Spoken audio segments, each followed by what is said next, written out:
নমস্কার, দেখছেন talk to Bangla. আমি অভিষেক রয়েছে আপনাদের সাথে। এই মুহূর্তে যে খবর নিয়ে উপস্থিত হয়েছে, নিতিন গাডকারি এবং মল্লিকার্জুন খাড়গে তারা হাত মিলিয়ে একজন আরেকজনের হাত ধরে রীতিমতন ভোট দিতে এলেন উপরাষ্ট্রপতি নির্বাচনের ক্ষেত্রে। সেই ছবিটা ধরা পড়লো এবং যেটা নিয়ে ইতিমধ্যেই কিন্তু চাঞ্চল্য তৈরি হয়ে গিয়েছে যে নিতিন গাডকারি কিভাবে মল্লিকার্জুন খাড়গের সঙ্গে হাসতে হাসতে ভোটদান কেন্দ্রে ঢুকলেন। এই বিষয়টা কিন্তু অবশ্যই আজকে রাজনীতিতে বিরল একটা দৃশ্য। শুধুমাত্র সৌজন্যের রাজনীতির উপর কেন্দ্র করে এই যে দুই বিরোধী দল তারা একত্রিত হচ্ছেন, এরকম কিন্তু দেখা যায় না সাধারণত। এবং শুধুমাত্র সেটা সৌজন্য বিনিময় নাকি তার পেছনে অন্য কোনো পলিটিক্স কাজ করছে। যেহেতু ব্যক্তির নাম নিতিন গাডকারি, যিনি বিভিন্ন সময় বিজেপির বিভিন্ন সরকারের বিরুদ্ধে বিভিন্ন কথাবার্তা বলেন, সেহেতু এই প্রশ্নটা কিন্তু উঠছে যে মল্লিকার্জুন খাড়গে তিনি হঠাৎ করে গিয়ে নিতিন গাডকারিকে দেখে এতটা হেসে উঠলেন কেন। নিতিন গাডকারিকে দেখে শুধু হেসে উঠলেন তাই নয়, সামনে ক্যামেরা আছে জেনেও মল্লিকার্জুন খাড়গে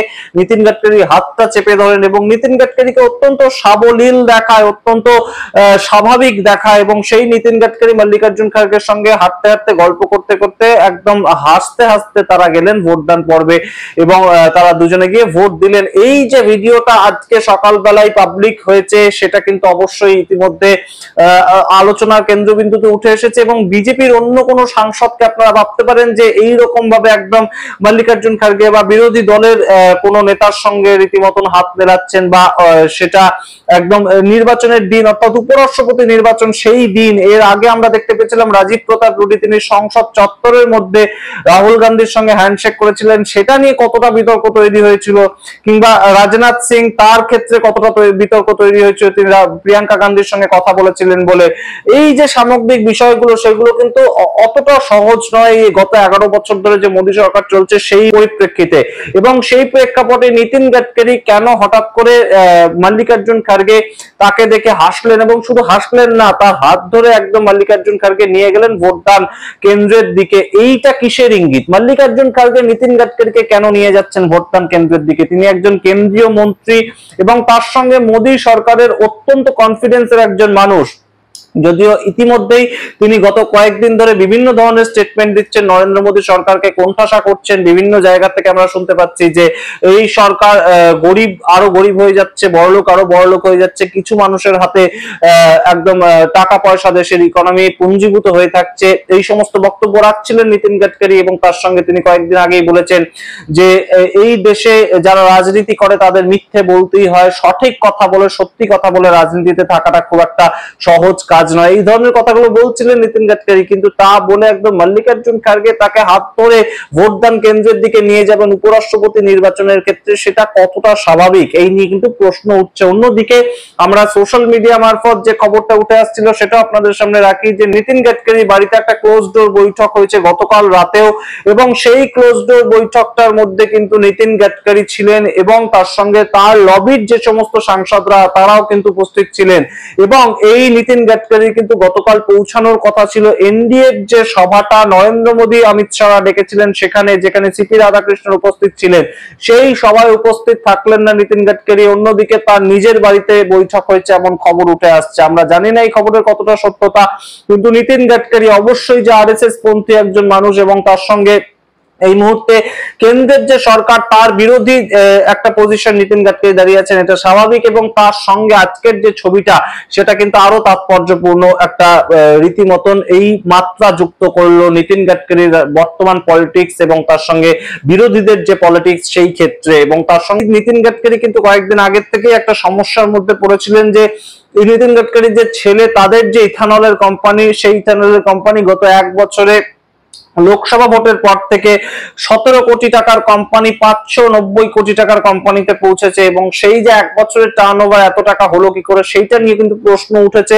সোশ্যাল মিডিয়া এবং অন্য কোথাও তেমন নয়। তার সঙ্গে একদম গদি মিডিয়া যাদেরকে বলা হয়, রীতিমতন শাসক পক্ষের হয়ে যারা কথা বলেন, সেই সমস্ত মিডিয়া চ্যানেলগুলো কিন্তু এই খবরটাকে অত্যন্ত হাইলাইট করে দেখিয়েছেন। তারপর থেকে নিতিন গাডকারির কিন্তু একটা মনোমালিন্য হয়েছিল নরেন্দ্র মোদী সরকারের সঙ্গে এবং গুজরাট লবির সঙ্গে। এবং উপরাষ্ট্রপতি নির্বাচনে নির্বাচনের ঠিক আগে সকালবেলা যেভাবে মল্লিকার্জুন খার্গে নিতিন গাডকারিকে একদম নিয়ে এলেন, সেটা অবশ্যই হতে পারে সৌজন্য বিনিময়, সেটা অবশ্যই হতে পারে একটা পারস্পরিক বহুদিনের তারা পরিচিত, কিন্তু সেই জায়গা থেকে তারা যেভাবে হাসলেন, তারা যেভাবে কথা বললেন এবং মল্লিকার্জুন খার্গে হাত ধরে নিতিন গাডকারিকে নিয়ে গেলেন ভোটদান কেন্দ্রের দিকে, এটা কিন্তু একটা বড় প্রশ্ন অবশ্যই উত্থাপিত করছে। তার কারণ সিক্রেট ব্যালট ভোটিং এর মাধ্যমে ভোটদান হচ্ছে এবং সেই ভোটদান করতে বিভিন্ন মানুষজন আসছেন। ইতিমধ্যেই বিজেপির তরফ থেকেও যেমন মানুষজন আসছেন, কংগ্রেসের তরফ থেকে প্রিয়াঙ্কা গান্ধী, রাহুল গান্ধী প্রত্যেকে এসে ভোটদান করে গিয়েছেন এবং সেই সঙ্গে যে ছবিটা উঠে এসেছে, নিতিন গাডকারি তিনি এসে ভোটদান করেছেন, মল্লিকার্জুন খার্গে তিনি এসে ভোটদান করেছেন, কিন্তু ভোটদানের ঠিক কিছুক্ষণ আগে যে ছবিটা ধরা পড়লো একদম সংসদ ভবনের অভ্যন্তরের ছবি, সেটা কিন্তু একটা অন্য মাত্রা এই মুহূর্তে যুক্ত করলো সামগ্রিক যে একটা ভোটদান কর্মসূচি চলছে সেখানে, এবং তার সঙ্গে বিভিন্ন যে ঘটনাগুলো ছোট ছোট করে ঘটছে, যে এই মুহূর্তে নিতিন গাডকারি বাড়িতে একটা বৈঠক হয়েছে, নিতিন গাডকারি একটা পার্সোনাল লবি আছে, সেখানে বসুন্ধরা রাজে থেকে শিবরাজ সিং চৌহান এই মানুষরা অবশ্যই সেখানে আনাগোনা রয়েছে। যদিও শিবরাজ সিং চৌহান এখন কয়েকদিন আগেই একদম আরএসএস প্রধান মোহন ভাগবত তার সঙ্গে একটা বৈঠক করার পর থেকে নরেন্দ্র মোদী এবং অমিত শাহ কনফিডেন্সে রয়েছেন, তাকে পরবর্তী বিজেপির সর্বভারতীয় সভাপতি করা হতে পারে, এরকম একটা কথাবার্তা শোনা যাচ্ছে। তিনি আবার সেখানে না করেছেন সেরকম আমরা শুনতে পাচ্ছি। সুতরাং বিভিন্ন বিষয়গুলো ঘোরাফেরা করছে। অন্যদিকে নিতিন গাডকারি তিনি কিন্তু তার যে বাড়িতে একটা বৈঠক করেছেন তার ব্যক্তিগত কিছু সাংসদদের নিয়ে, সেটাও কিন্তু একটা খবর। এবং নিতিন গাডকারির সঙ্গে নরেন্দ্র মোদী অমিত শাহের যে সম্পর্ক, সেটাও কিন্তু ইতিমধ্যে খুব একটা ভালো নেই, কারণ সেটা আমরা দেখতে পেয়েছিলাম যখন একদম নরেন্দ্র মোদী দেশের প্রধানমন্ত্রী অপারেশন সিন্দুর নিয়ে বলে বেরিয়ে যাচ্ছেন সংসদ থেকে, তখন নিতিন গাডকারির দিকে তিনি হাত জোর করেছিলেন। আপনাদের যদি মনে থাকে যে ছবিটা সামনে উঠে এসেছিল, নিতিন গাডকারি কোনোভাবেই তার প্রত্যুত্তর দেননি, হাত জোরের প্রত্যুত্তর তিনি হাত জোর করে দিতেই পারতেন, একদম সেই অভিবাদনটা তিনি কিন্তু করেননি দেশের প্রধানমন্ত্রীকে। সুতরাং এই যে কাজগুলো নিতিন গাডকারি করতে পারেন, অন্য সবাই কিন্তু এই কাজগুলো করতে পারে না, এবং তিনি যে কাজগুলো গত কয়েকদিন ধরে করছেন, বলা যেতে পারে গত কয়েক মাস ধরে করছেন, তার কিন্তু আজকে একটা অদ্ভুত সমাপতন হলো। এবং মল্লিকার্জুন খার্গে কি বলছিলেন নিতিন গাডকারিকে, কি তাদের মধ্যে কথা হচ্ছিল, সেটা নিয়ে কিন্তু অবশ্যই দুই নেতাই জানেন যে এই যে ফ্রেমটা তৈরি হলো, এই যে মুহূর্তটা তৈরি হলো, সেটা নিয়ে অবশ্যই চর্চা হবে। সেটা তামাম যে লেখক তারা লিখবেন, পত্রকার তারা লিখবেন, সংবাদ মাধ্যমে সেটা নিয়ে চর্চা হবেই।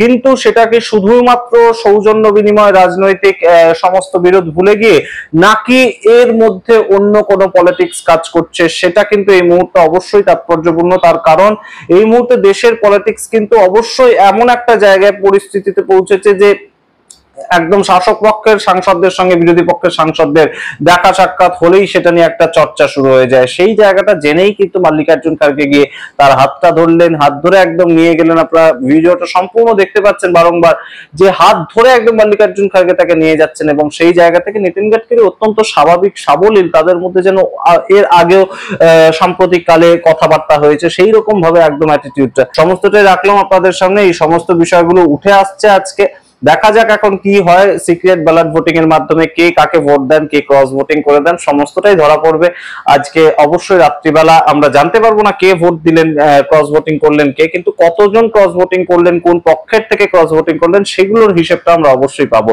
সমস্তটাই রাখবো আপনাদের সামনে। চোখ রাখুন টক টু বাংলার পর্দায়।